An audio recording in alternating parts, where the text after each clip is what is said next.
Technological unemployment. Introduction. Technological unemployment occurs when developments in technology and working practices cause some workers to lose their jobs. Such developments typically includes the introduction of labor-saving mechanical muscles, machines, or more efficient mechanical mind processes automation. Technological unemployment is considered to be part of a wider concept known as structural unemployment. Human jobs have also been affected throughout modern history. Historical examples include artisan weavers reduced to poverty after the introduction of mechanized looms.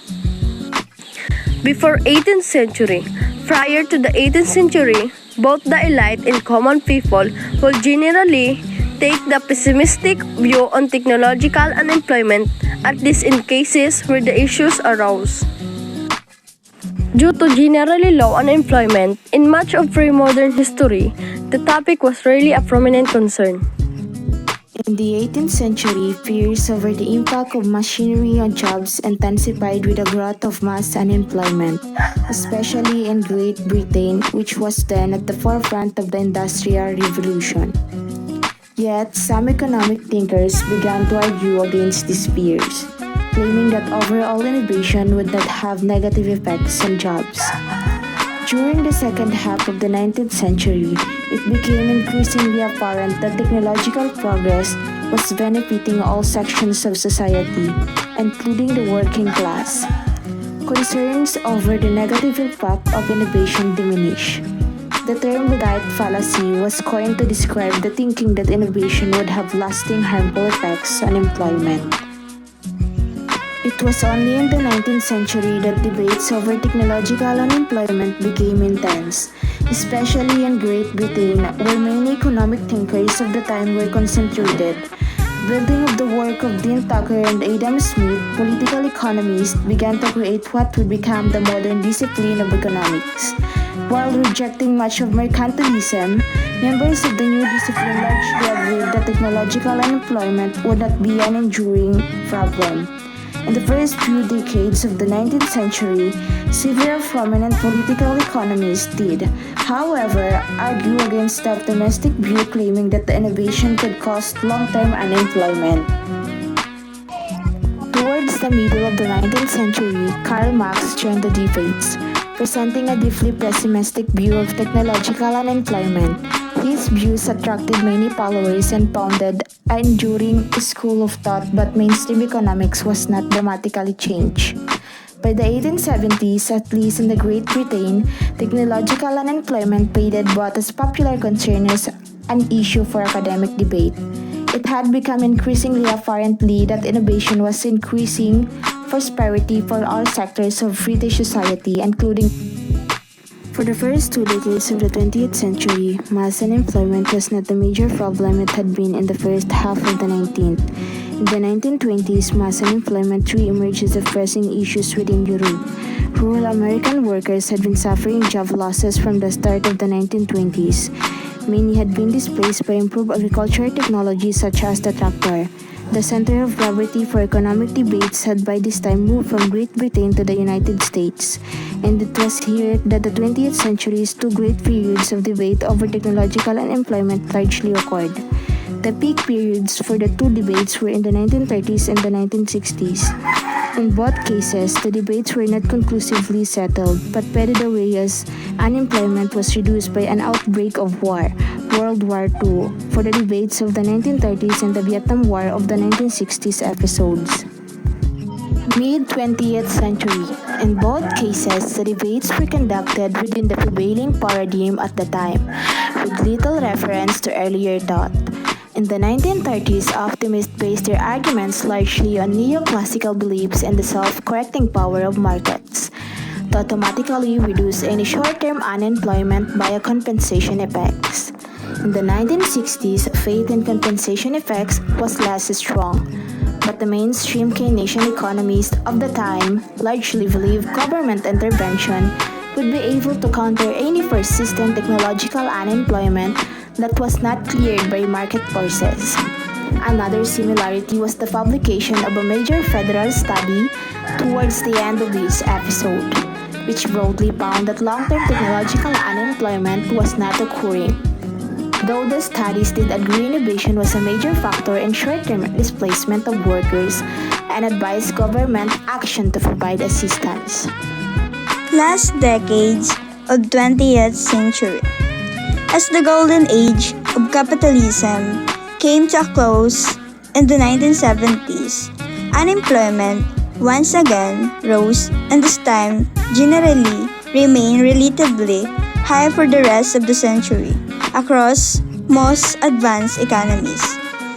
Several economists once again argued that this may be due to innovation. A number of popular works warning of technological unemployment were also published. In general, the closing decades of the 20th century saw much more concern expressed over technological unemployment in Europe compared with the US. From the most part, other than during the period of intense debate in the 1930s and 60s, the consensus in the 20th century among both professional economists and the general public remained that technology does not cause long-term joblessness. The 21st century has seen a variety of skilled tasks partially taken over by machines, including translation, legal research, and even low-level journalism, care work, entertainment, and other tasks requiring empathy, previously those saved from automation, have also begun to be performed by robots. Concerns have included evidence showing worldwide falls in employment across sectors such as manufacturing. Professor Mark McCarthy stated in the fall of 2014 that is now the prevailing opinion that the era of technological employment has arrived. At the 2014 Davos meeting, Thomas Friedman reported that the link between technology and employment seemed to have been the dominant theme of that year's discussions. A survey at Davos 2014 found that 80% of 147 respondents agreed that technology was driving jobless growth. At the 2015 Davos Jillian Tett found that almost all delegates attending a discussion on equality in technology expected an increase in equality over the next 5 years and gives the reason for this as the technological displacement of jobs.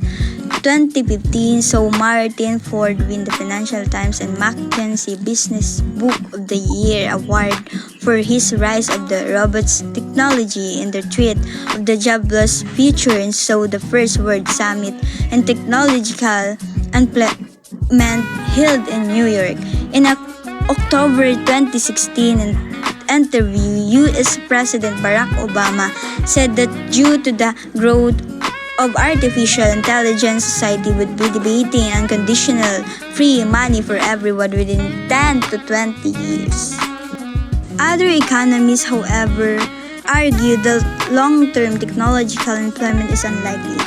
In 2014, Pew Research canvassed 1,896 technology professionals and economists and found a split of opinion. 48% of respondents believe that new technologies would displace more jobs than they would create by the year 2025, while 52% maintain that they would not.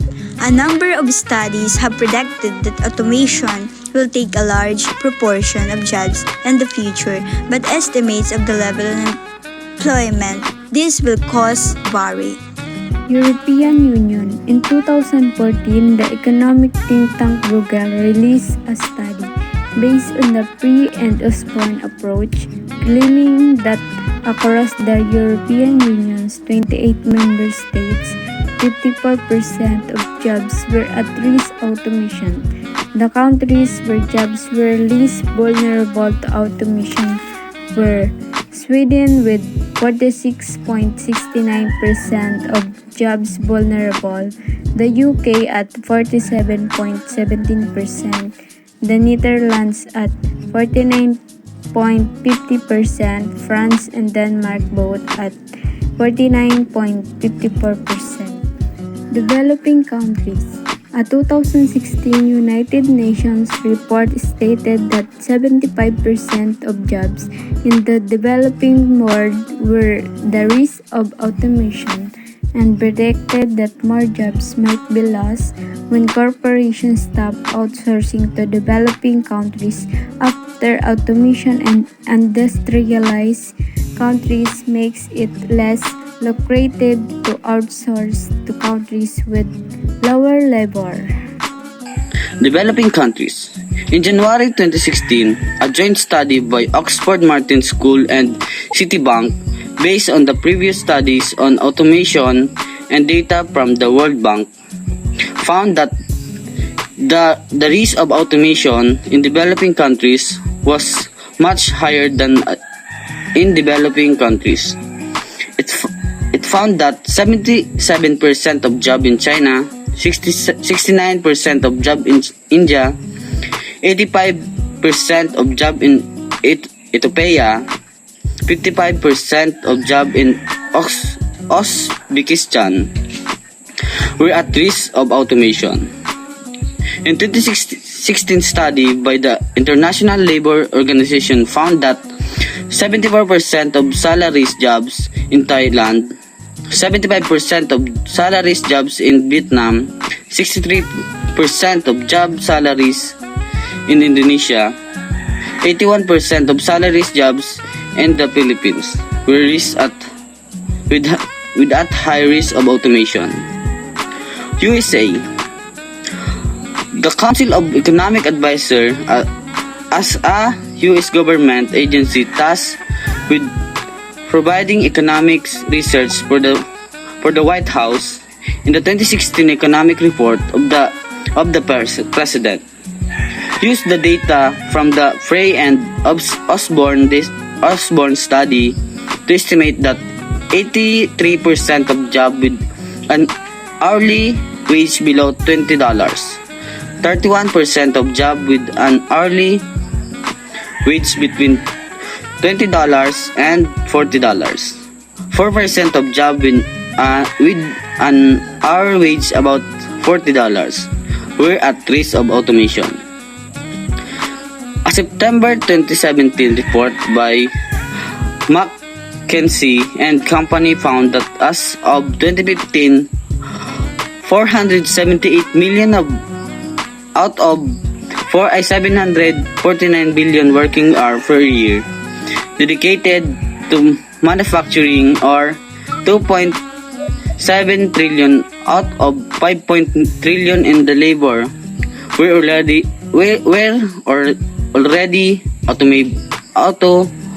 automatable. In low skill area, 82% of labor in apparel goods, 80% of agricultural processing, 76% of food manufacturing, and 60% of beverage manufacturing were subject to automation. In mid-skills area, 72% of basic materials production and 70% of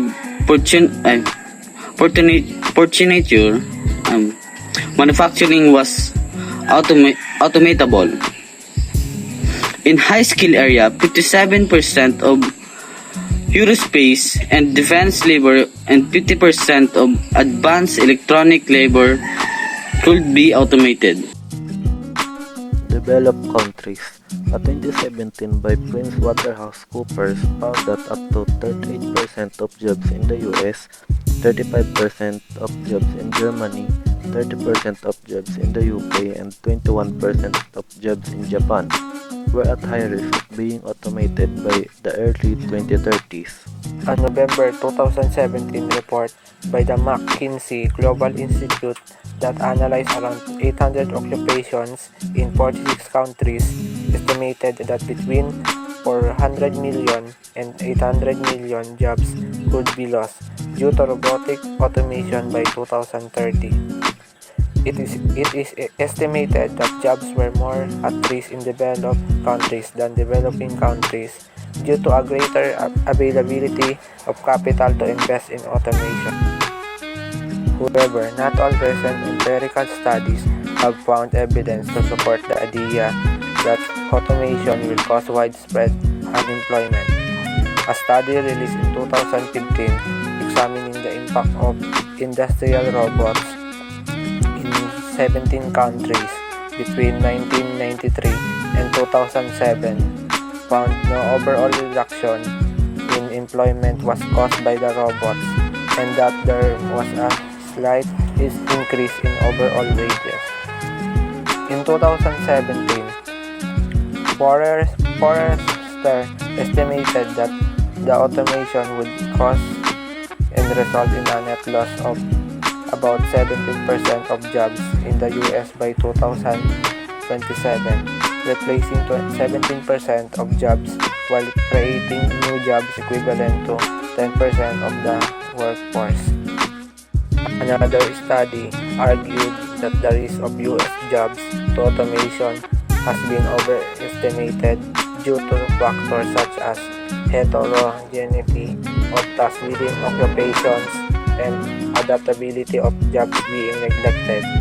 The study found that once this was taken into account, the number of occupations at risk to automation in the US drops ceteris paribus from 38% to 9%. Germany. A 2017 study on the effect of automation in Germany found no evidence that automation causes total job losses, but they do affect the jobs people are unemployed in. Losses in the industrial sector due to automation were offset by the gains in the service sector.